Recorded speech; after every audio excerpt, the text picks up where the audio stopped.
เอาอะไรเนาะก็นี่แต่ว่าเฮาสิเปิดสมทบเลยพี่น้องเอ้ยโดยซื้อที่ดินให้ทางน้องเพิ่นบาดนี้โดยตอนนี้น้ำผู้เชียงนี่มีอยู่10 ล้านกับ200,000กีบโดยผู้เชียงแจ้งไปเด้ออนาคตเปิดร้านค้าร้านขายแต่ว่าราคานี่บ่ฮู้ได้พี่น้องเดี๋ยวไปเบิ่งน้ำกันแล้วสิให้ทางอาเจียงไปนำแนวทางเจ้าของที่ดินที่เจ้าว่าเพิ่นอยากขายบ่ล่ะ โดยแนวทางแล้วเขาจังไปเบิ่งน้ำกันอีกทีนึงว่าเขาอย่างอื่นมากกับเพราะว่าเพื่อความโปร่งใสเนี่ยแล้วก็พี่น้อง FC เพิ่นอยากพบเห็นว่าหน้าตานี่เป็นแบบใดนะวันนี้ก็อันนี้แหละพี่น้องเนาะอันนี้ทางแม่ของทางอาเจียงหรือว่าเป็นแม่ย่านี่แหละทางหมู่ฮักนิดหน่อยนี่อันมันเกิดจากสาเหตุหยังนะแม่แต่ว่าทางเฮานี่ก็จะซอยทางน้องๆเพิ่นนะเอาไปไปบางกะเจ้าอธิบาย hàng chu dong cái lôi rau cái mới cái to tao cái lôi còn ăn miar mẹ còn ăn miar còn ăn miar này tao phải liêu cứ trạc เฮ็ดงานอยู่ให้กลางนั่นละบ่มีดินเฮ็ดนั่นละ เรื่องเป็นนั่นเป็นนี่มานี่สิบ่ไล่ลูกเต้าว่าแบบเทื่อบ่พอใจหรือว่าบ่ใจหายจะยังนี่สิ บ่หาย บ่หายบ่ ดีใจแล้ว โอ้ยโดยสบายดีเจ้าอันนี้พ่อของอันอาเจียงบ่พ่อ นั่นน่ะเจ้า โอ้โดยใช้อันทางแม่เราอยู่ ทั้งแม่มาแล้วบ่เด้มากันครบแล้วมาบัดนี้มา ไปกระตุกพุ่นแล้วไปเดี๋ยวไป โดยเนาะพอดีพี่มื้อนี้พี่น้อยเนาะทางบ่าวเชียงเพิ่นได้ขึ้นมาพอดีแล้วก็สิได้มาโอ้มาลมน้ำมัน เจียงพี่น้องเนาะเดี๋ยวเฮาพูดคุยนำ ครอบ กัน ครัวทางบ่าวอาเจียงแล้วก็ทางโตของน้องห้างพี่น้อยเนาะแล้วก็ทางน้องอาเจียงว่าซั่นซะเนาะก่อนอื่นเด้อพี่น้อง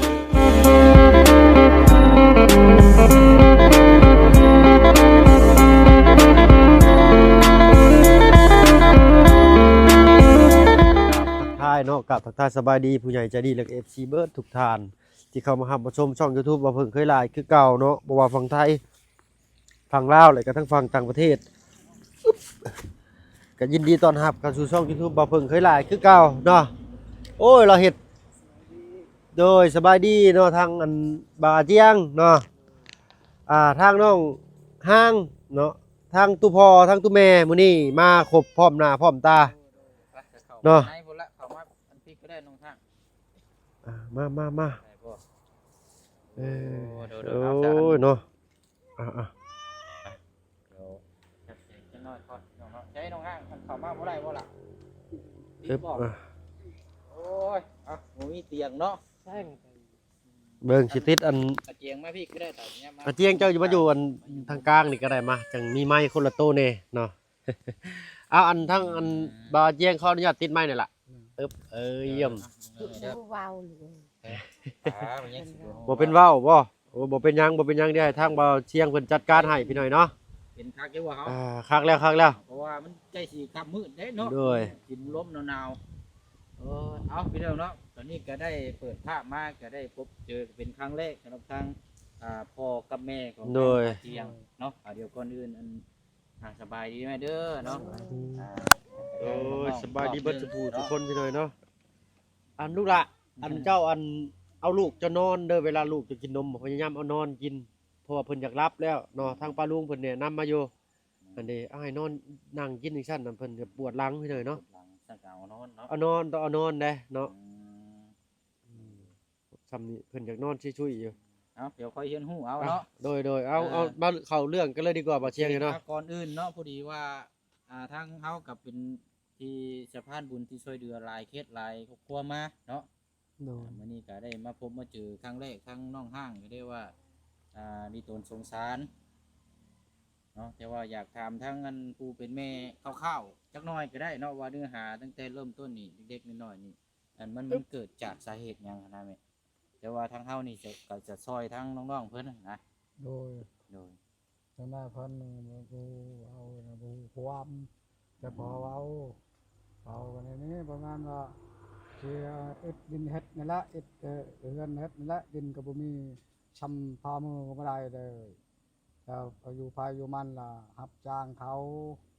ล่ะหาภายหามันพ่อแม่นี่ว่าคนใดก็เลี้ยงก็ได้ป้อนข้าวป้อนน้ำก็ดีคันบ่ได้ป้อนแล้วให้สบายเขาแต่เฮาห เฮาก็พ่อแม่ก็หาเองฉะนั้นล่ะครับเพิ่นอยู่กลางบ่ได้ผิดหยังดอก แต่ย้อนทุกข์ย้อนยากนี่ล่ะอาหารอาหารการกินบ่เพียงพ เอ อ อ เนาะ มันบ่เพียงพอกันกินกันอยู่เนี่ยนั่นล่ะพอเว้านั้นต้องดินเฮ็ดให้เฮ็ดชวนก็มันบ่พอมันบ่ได้ดินอยู่ตำรางหมู่มันก็หมู่ได้ก่อนแล้วหมู่อยู่ก่อนเฮาอยู่ตำรางหมู่บ่ได้นำเขาเลย คันสิว่า เฮ็ ก็ ด ลู นาก ย กบ บ่เฮ็ดชวนบ่ คันสิว่าก็ลูกกบผู้ใหญ่ต้องได้อยู่ที่ดินก่อนนะ โดย แต่บัดนี้ทางอาเจียนี่เป็น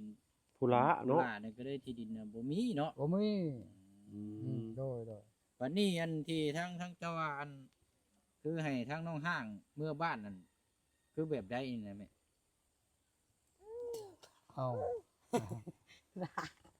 ไป ไปบางกะ เจ้าอธิบาย hàng chu chu dong cái lôi rau cái mới cái to tao tao cái lôi còn ăn miếng mà Còn ăn miếng. Còn ăn miếng này. tao phải liêu Cứ trạc. เฮ็ดงานอยู่ให้กลางนั่นละบ่มีดินเฮ็ดนี่ละแม่ว่านั้นมีดินเฮ็ดมีชวนเฮ็ดนี่ก็ โอ้มันว่าคืออัน หาดิ เจ้าน เรือน เจ้านั่น โดย ให้ลูกไผ่เมื่อแบบใดหั้นนะอาเจียงคำที่ว่าให้เมื่อบ้านคนหน้านะ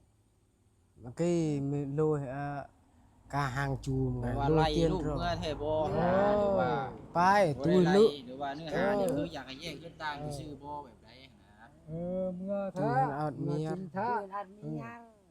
แต่ย้อนเว้าย้อนบ่มีดินเฮ็ดนั่นแหละแต่ลูกเฮ็ดก็บ่มีดินเฮ็ดแต่เพิ่นเมื่อนานๆน่ะมีดินเฮ็ดบ่มีเรือนสิ สาเหตุที่ว่าน้องห้างเพิ่นเมื่อนี่บ่ได้พิษบ่ได้ให้เพิ่นบ่ ได้ผิดไปเลยย้อนได้ เออ บ่ได้ โดย ดินเฮ็ดนี่แหละบ่เพียงพอนั่นแหละหากินอยู่ในเรือนก็บ่เพียงพอเฮาพ่อเมียเนี่ยก็ช่วยกับแม่นี่กับพ่อกับแม่นี่ก็มันบ่เพียงพอจักจะหาหยังนะนั้นแล้วล่ะบ่ผิดหยังดอก สรุปแล้ว บ่ ก็ มีผิด คืออันที่จะว่ากับปู่ย่านี่อยากให้แยกขึ้นต่างเนาะ โดย บ้านนี้เนี่ยจะออกมาเลยบ่มีเฮือน โด เลย โดยโดย ลูกเมื่อบ้าน โดยโดย โดย เอาซะเนาะพี่น้องเอา ประมาณสมีก่อนวันนี้เฮาสิถามสำหรับทางที่ดินตัวนี้บ้านนี้ อันนี้จะมอบให้ทางลูกเลยบ่ โดย มอบให้ทางอาเจียงแล้วก็ทางลูกไผ่ lo cái tay này mới giòn hệ lên đồ cái tay ให้เลยแล้วคันลูกให้เลยอยู่กลางก็ดีใจแล้วให้เพราะเลย แต่ว่าถ้าอนาคตบัดปลูกสร้างไปแล้วบัดท่องเที่ยวเป็นนั่นเป็นนี่มานี่สิบ่ไล่ลูกเต้าบ่แบบเกือบ่พอใจหรือว่าบ่ใจให้จะหยังจังซี่ บ่ให้ บ่ให้บ่ ดีใจแล้วขนาดจะให้ลูกแล้วก็เลยดีใจ คันให้นี่ก็คือให้เพิ่นเลยเป็นบ่พ่อ โดย giòn bài kỹ giòn này giòn out mẹ chị chàng thì giòn เดี๋ยวนั้นแต่ว่าจะให้กายมือเนี่ยบ่ให้ดอกแต่ให้เพิ่นอยู่หันสบายเพิ่นเองอันแล้วบ่ใช่ไปค่ายให้ได้เงินได้ชาติได้ให้เพิ่น5แล้วก็บ่ให้ขายอันอื่น คือให้อ ตัว ยู่ นี้แล้ เนาะ ว ให้อยู่สร้างอยู่นี้เนาะสร้างครอบครัวอยู่นี่ โดย โอ้อันเจ้าฮักลูกไผ่อยู่บ่แม่เจ้าฮักลูกไผ่อยู่บ่ แพงอยู่บ่ลูกไผ่แพงอยู่บ่ เยอะตัวนึง แพงอยู่บ่เออ Thịt được lòi là เออ cuốn được lòi. แต่ว่าทั้งแม่เราบอกเว้าครับว่าบ่ค่อยฟัง ทางตัวแม่เพิ่นเว้าลาวบ่ได้เลยเนาะ บ่ได้ บ่ได้ละโดย ได้เป็นบางคำบางตอน ทางผู้อันเป็นผัวเนาะชื่ออาเจียงอายุ18ปีพี่หน่อยเนาะ นั่นล่ะ เศร้าเลยบ่น้องเป็นไข้เป็นไอเป็นหวัดนะ cả chi sau เนาะ วันนั้นแล้วมื้อเช้านี่มายังมีแต่บาดแผลเต็มอยู่เนาะแก้วนะ แล้วอันติดถอดสติ๊กเกอร์เลยบาดนี้ลุยงานแล้วพี่หน่อยเนาะ อันนี้เจ้าปลูกเริ่มปลูกเองเลยบ่นี่ rồi ถือว่ามีฝีมือได้เราก็ได้เฮ็ดกระต๊อบน้อยก็ได้เลยพี่หน่อยเนาะ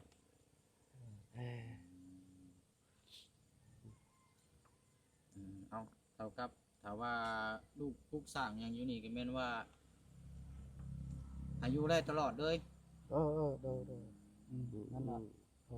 แต่ว่าหนึ่งมานี่คือเขาฮู้กันนะเนาะมันภาพฝนตกมานี่น้ำท่วมเลยบ่นี่ แล้วเตือว่าก็คือเมียน้ำท่วม โอ้ ดาวนูด เออประมาณละ น้ำมีขึ้นเนาะพี่อยู่บ่ เออท่วมหมดแล้วท่วมหมดแล้วช้ำเพียงแอวนี่แหละนี่อันนี้นี่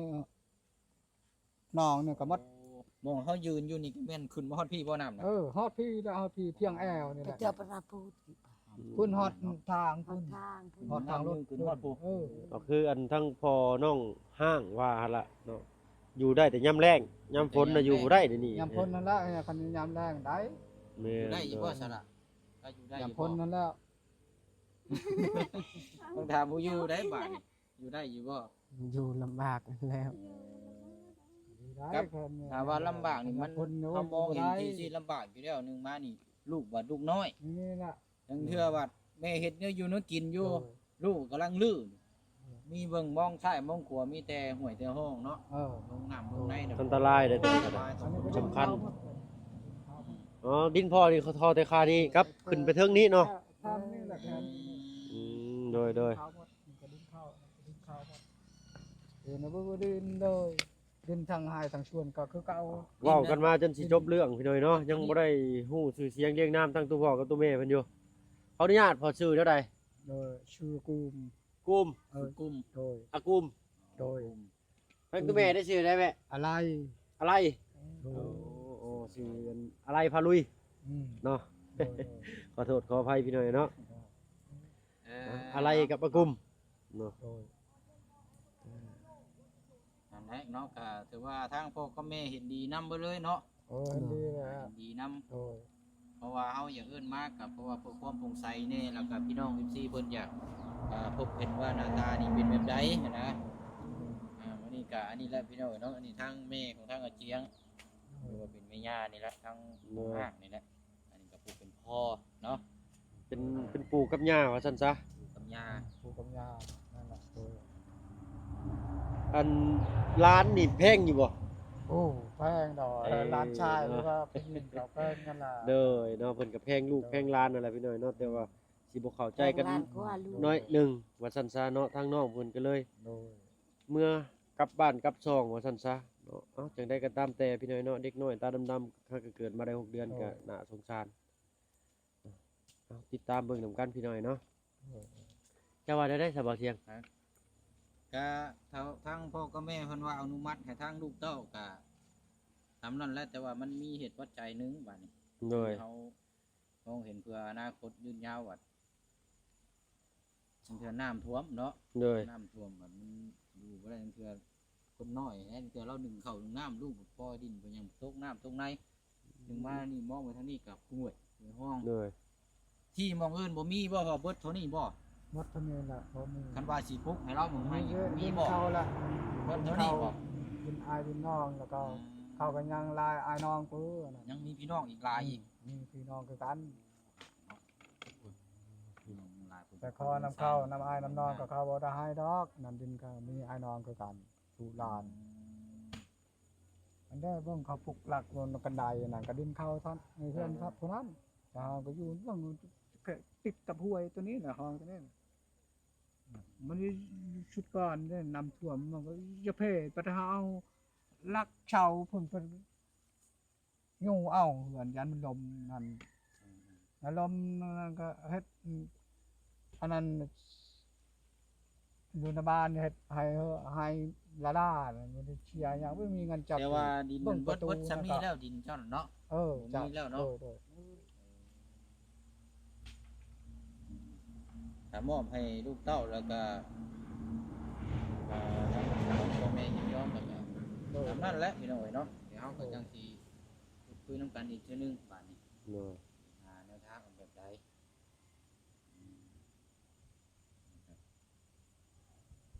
ว่าในพี่น้องครอบครัวกระลายคนอันนี้ก็เนาะลูกเต้าน้องทางอาเจียงนี่ก็ยังมีอีกคนหนึงอยู่ เออ อ๋อครับว่าผู้ชายทางนี้ไผออกเพื่อนก่อนแม่นสิได้ปั้นมูลให้ก่อนเนาะ แม่น เออ ออกก่อนแล้วแบ่งให้ไปอันปลูกสร้างเฮือนว่าซั่นซะพี่น้อยเนาะ มันอยู่ก่อนแล้ว เออ อยู่สุดท้ายนี่ก็บ่ได้อยู่แบบมาปุ๊บ อยู่ที่เมืองชะไปสิได้กันมานั่นกัน เว้าพื้นถึงหิมน้องสะก็ทางฝั่งไทยก็เพิ่นถือเนาะก็ถือว่าเป็นทางพี่พานว่าซั่นซะเนาะ ทางคลองน้ำเด้ โดย แต่ก็คือกันแล้วอยู่ลาวเฮาก็ถือคือกัน โดยอยู่บ้านนั่นก็คือกันเนาะ เป็นแบบว่าพวกสร้างไปแล้วอยู่อาจจะ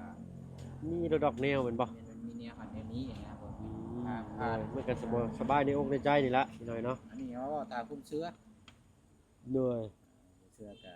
แล้วแต่นะพี่น้องตาคุ้มเชื้อสนอจะประมาณสำนี้แล้วสนอเอา โดย เพราะว่าทางพ่อกับแม่เพิ่นก็ยืนยันนั่นแหละพี่น้องมีแต่ว่าเดี๋ยวเพิ่มเติมจังใดก็จังว่าจังคุยน้ำกันอีกบัดนี้เดี๋ยวเสียงสิคุยกับทางอาเจียงแล้วก็ทางห้างอีกรอบหนึง โดย เนาะเอาโอเคเด้อจ้ะแม่เด้อ เด้อ เอาขอบคุณขอบใจหลายๆแม่เด้อ โดย เอา โด แพ ย งเนาะ เนาะสบายดีจ้าสบายดีสบายดี อ่ะอันนั้นมีแต่ว่าอันเจ้าพากันเมื่อเด้อก็ได้บัดนี้เด้อ จู้อย่างมอง ทางอาเจียงกับผมจักก่อน เอามีแต่สิเอาพอเอาไปเลยจ้ะ เราจะหนุบไปเนาะแต่กระบะกระเบาะเราเพิ่นผู้อาเจียงนี่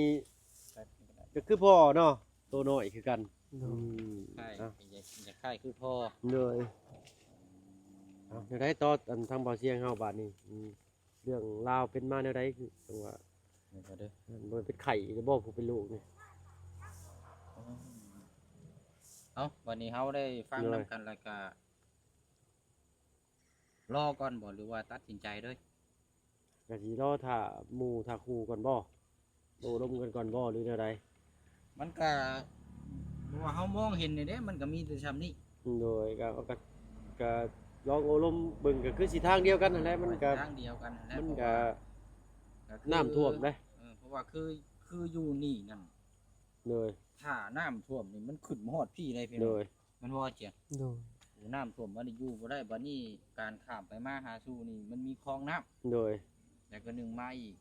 ฮิตของประเพณีบ้านเฮานี่เพิ่นถือนี่พี่น้องมันเป็นทางผ่านเจ้าที่เจ้าทาง โดย แต่ว่าไปมีการปลูกสร้างหยังขึ้นเนี่ยก็เนี่ยบ่ดีบ่งามแบบว่าเจ็บไข้ได้โซตลอด โดยเอ้าก็คือสิเป็นไปได้ยากบ่อนปลูกสร้างบ้านอยู่บ่อนนี้เนาะคันเว้าเรื่องยอดนี่แหละบัดสมมุติว่าไปหาที่ทางบ่อื่นได้สบายเชียงทางเจ้ามีเท่าไรแล้ว มีแต่ว่าเอาเดี๋ยวว่าสิคุยแล้วก็แจ้งเลยเนาะ โดย เพราะว่าพี่น้องหลักๆได้นี่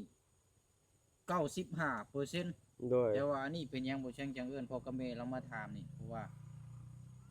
เพื่อความจะแจ้งให้พี่น้องรับรู้นํกันว่าพ่อกับแม่เรานี่สิเว้าแนวทางแบบใด โดย พี่น้องก็ได้ฟังนํกันและรับรู้นํกันแล้วก็แต่ว่า95%นี่คือพี่น้องคือบ่อยากให้อยู่ที่ดินอยู่นี้ โดย นี่นะ แม่นอยู่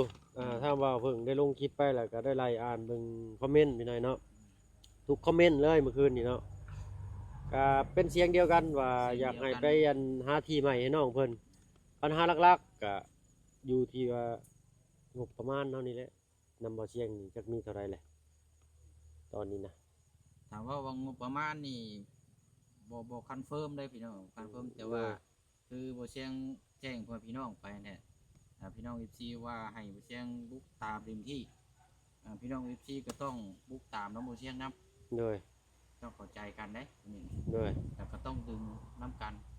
โดย แต่ว่าอนาคตทางน้องๆเพิ่นนี่เป็นมาจังใดนี่บ่เสียงนี่บ่ฮู้เพราะว่าบ่แม่นคนดูดวง โดย อย่างเคสที่ผ่านมาได้เพิ่นเอามาเปรียบเทียบอย่างนั้นซี่นี่ก็แล้วแต่เคสที่ผ่านมา แต่ว่าเพิ่นว่าย่านเคสที่คือมีประสบการณ์คือเคสน้องปลาน้องใดจังซี่นะเนี่ยบ่ดีมึงครับ โดย แต่ว่านี่เฮาจะไปเว้าสิกับเคสที่ผ่านมาเฮามองอนาคตทางน้องเพิ่น เพิ่นบ่เห็นเนาะ อย่าไปเปรียบเทียบแบบนั้นพี่น้องบางเทื่อเพิ่นก็อาจจะอ่า อย่าได้ เนาะ อันน่ะน้องอาเจียง โดย หักแพงเมียอยู่กับลูกอยู่บ่ แพงอยู่แล้ว เนาะถามจังซี่ตอนนี้ก็ตอบได้พี่น้องนะภายข้างหน้าเฮาก็บ่ฮู้เนาะสิดีไปหน้าหรือว่าสิละรวมไปหน้าก็บ่ฮู้คือกันพี่น้อยเนาะเฮาก็ซอยซำเฮาซอยได้แหละพี่น้อยเนาะ เอาแล้วนะเอามีแต่ว่าเดี๋ยวทางผู้เชี่ยวจะแจ้งเลยก็ได้เด้อ โดย เอาคลิปนี้เขาได้คำตอบจากทางผู้ใหญ่แล้วก็เขาก็สิแจ้ง FC แล้วก็แจ้งทางผู้ใหญ่ใจบุญเพราะว่าทางผู้ใหญ่นี่เพิ่นสมทบมานำผู้เชี่ยวนี่เพิ่นว่าแล้วแต่ทางดูสิจัดแจงแบบใดแต่ แต่ว่าขอให้เป็นเคสทางน้องเพิ่นแล้วก็ให้เป็นทางเดียวที่พี่น้อง FC เห็นดีนํเพราะฉะนั้น95%ที่ผู้แจ้งว่านี่คือที่ดินพื้นนี้เพิ่นบ่อยากให้อยู่ โดย มีแต่ว่าจะหาที่ดินพื้นไม้ให้ทางน้องๆเพิ่นบัดนี้พี่น้องเอ้ย โดย หาซื้อไม้ที่ดินให้ไม้กว้างหรือยาวเท่าใดเอาพอได้ปลูกเรือนแล้วก็ให้อยู่ให้เป็นของตัวเองบ่ต้องโยกย้ายไปทางใดลูกเต้ามาก็อยู่หั่นบ่ต้องมีย่านว่าไผสิมาไล่ โดย คือเฮาตัดปัญหาออกเลย โดย บา โอ้ ย คันจังซั่นก็ดีได้เนาะบ่ต้องย่านไผมาย่านมาซิงมาไล่เฮาอีกบาดนี้ เฮาอยู่เรือนซานเฮาอยู่ที่ดินของเฮาเองแหละ โดยมีแต่เจ้าสองคนนั่นแหละหักแพงเบิ่งแยงกว่ากันบาดนี้เด้อ มันขึ้นอยู่กับมันขึ้นอยู่กับชุมเจ้าเองได้บัดนี้นะเฮาประกอบประคองดึงซ้ายดึงขวากันนั่นแหละซ้ายสิตกกับขวาดึงขวาสิตกกับซ้ายดึง โดย ดึงให้มันสม่ำเสมอเอาอะไรเนาะก็มีแต่ว่าเฮาสิเปิดสมทบเลยพี่น้องเอ้ย โดย ซื้อที่ดินให้ทางน้องเพิ่นบาดนี้ โดย ตอนนี้น้ำผู้เชียงนี่มีอยู่10 ล้านกับ200,000กีบ โดย ผู้เชียงแจ้งไปเด้อ โดย อันนี้ทางผู้ใหญ่ใจบุญนี่เพิ่นก็ว่าแล้วแต่ลูกสิจัดแจงแบบใดตอนที่แรกอะทางแม่ใจดีเพิ่นฝากมาเพิ่นว่าอยากให้ซอยต่อเติมตัวนี้ แต่ว่าออกแนวทางนี่พี่น้องว่าบ่เห็นดีน้ำลายแล้วก็มาพังเบิ่งอธิบายเพื่อหมองอยู่หมองเช้านี่น้ำฟ้าฝนตกมานี่ยามมันลำบากแต่ก็ลุงน้อยนี่แหละเพื่อยามมันตกน้ำตรงในมาเดี๋ยวนี้บ่ดีบ่งามหมดมันสิลำบากเพราะว่าเขาต้องมองอนาคตเด้ โดย อันนั้นก็เลยว่าตามนั่นแหละสบายนี้พี่น้องแล้วเฮาสิหาที่ดินในทางน้องเพิ่น โดย แล้วก็สิมีเดี๋ยวสิมีทีมงานเดี๋ยวเขาก็มาสนับสนุนเวียนไทยทำอัปเดตเพิ่งน้ำกันนั่นแหละ โดย เนาะ ออกมานี่แหละมาสุกยู่ซุมเจ้าให้มีชีวิตที่ดีขึ้นกว่าเก่าเนาะบ่น้อยก็หลายบ่หลายก็น้อยเนาะ โดย อย่างน้อยก็ดีขึ้นกว่าเก่าก็ยังดีว่าซั่นซะมีแต่ซุมเจ้าทั้งสองคนบัดนี้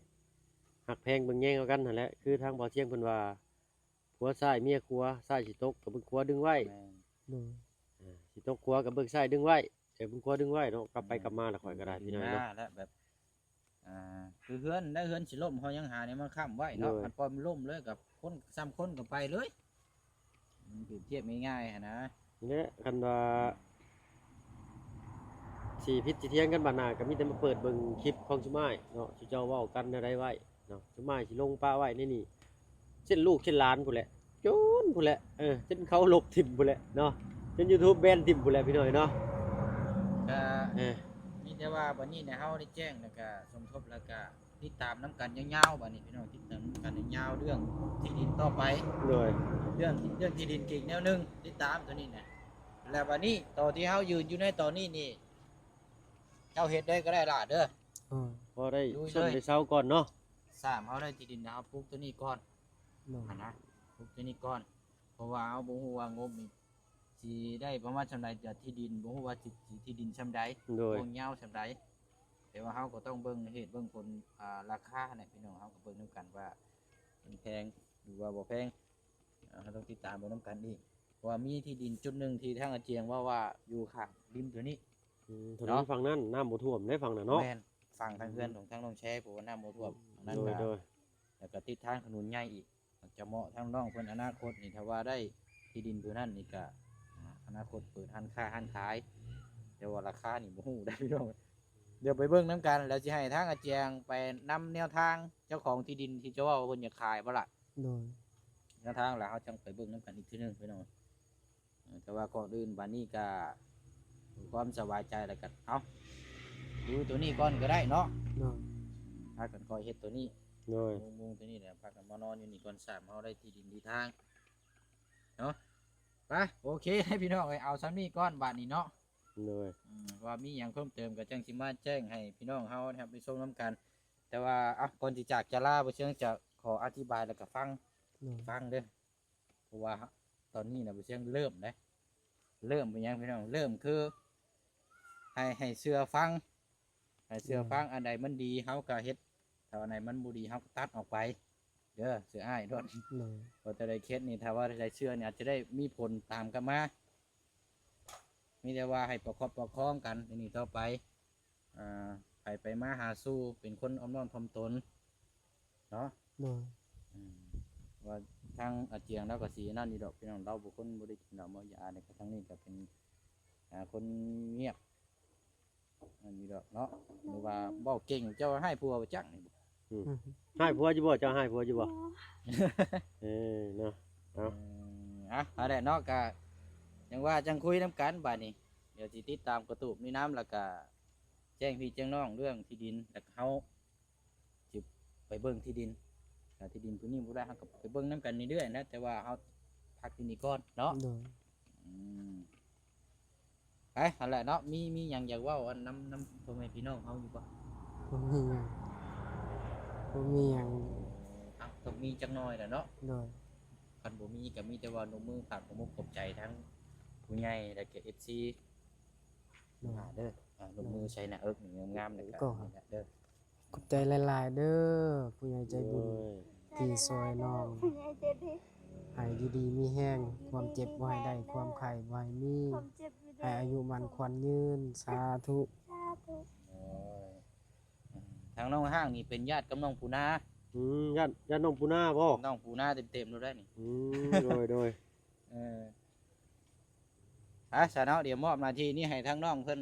ต่อเติมจะเด็กจะน้อยเดี๋ยวว่ามีหยังเพิ่มเติมเดี๋ยวทางผู้เชี่ยวจะนำพาเพื่อนพี่น้องเขาบุกไปบนน้ำกันอีกเนาะโอเคมานี่เนาะ ไปเนาะ เวลากันสิว่ามานี่แหละเราก็ได้พูดได้คุยกับทางผู้ย่า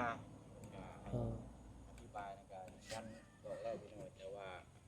เราตัดสินใจนี่แน่นอนนะผู้เชี่ยวกันนั่นก่อน โดยเรามีแต่เบิ่งแย่งหักแพงเอากันเด้อน้องเด้อเนาะมาอ้ายไปก่อนเนาะสบายดีเจ้าโดยเนาะ เอาพี่หน่อยเนาะสรุปเดี๋ยวกะทางผู้ใหญ่ทาง95%คือเบาเชียงว่าอะไรพี่หน่อยเนาะก็ยินยอมพร้อมใจกันว่าบ่อยากให้อยู่ในพื้นดินแปลงนี้ปานใดพี่หน่อยตามคอมเมนต์ที่เราอ่านมาเนาะหลักๆก็ได้หลักๆอีกอย่างหนึ่งก็คือนี่แหละเนาะยอดเฮาก็ยังได้แต่12ล้านเนาะทางเบาเชียงเพิ่นเนาะยังเลยก็สิทางเบาเชียงก็สิ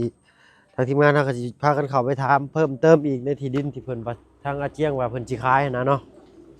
แต่ก็ไปลุ้นนำกันอีกพี่หน่อยเนาะเอาไปทางไหนบ้านเพิ่มไปพี่หน่อยเนาะติดตามรับชมกันอีกต่อไปเนาะว่าเคสนี้สิไปในทิศทางใดหน่อยเนาะขอบคุณเนาะ FC ทุกท่านที่เข้ามารับชมและเป็นกำลังใจให้เคสของน้องห้างและน้องอาเจียงเนาะมื้อนี้ก็ได้พบพ่อทั้งครอบครัวผู้ชายพี่หน่อยเนาะทั้งพ่อแม่เนาะสำหรับคลิปนี้ถ้ามาเพิ่งก็สิขอตัวลำลาก่อนพี่หน่อยเนาะพบพ่อคลิปหน้าแล้วกันพี่หน่อยเนาะไปแล้วพี่หน่อยเนาะอยู่ที่มีแห่งบรรจุทุกคนเนาะสบายดีจ้ะไป